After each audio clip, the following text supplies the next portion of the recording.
USS Abraham Lankan طیارہ بردار بحری جہاز اور اس کے ساتھ تباہ کن جہاز مشرق وسطی پہنچ گئے ہیں۔ امریکی فوج نے بدھ کے روز بعد میں کہا جب ملک کے وزیر دفاع نے اسٹرائک گروپ کو اپنی رفتار تیز کرنے کا حکم دیا تھا۔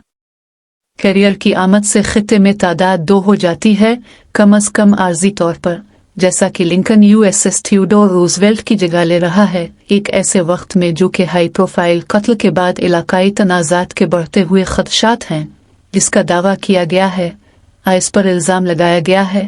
اسرائیل USS Abraham Lincoln CVN 72 F-35C اور F/A-18 بلاک 3 جنگجوؤں سے لیس امریکی سینٹرل کمانڈ کے ذمہ داری کے علاقے میں داخل ہوا۔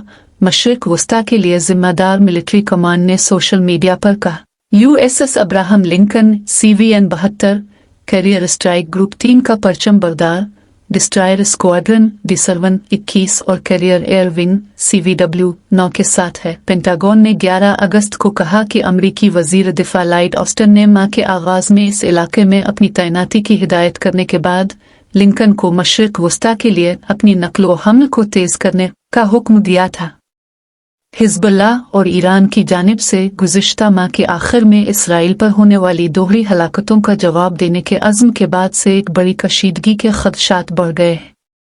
بیروت کے جنوبی مضافات میں اسرائیلی حملے میں حزب اللہ کا ایک اعلیٰ کمانڈر فواد شکر ہلاک ہو گیا تھا۔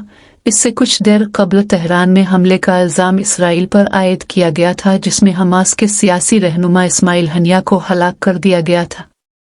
دریاسنا چین نے کل لبنان میں اپنے شہریوں پر زور دیا کہ وہ جلد سے جلد نکل جائیں۔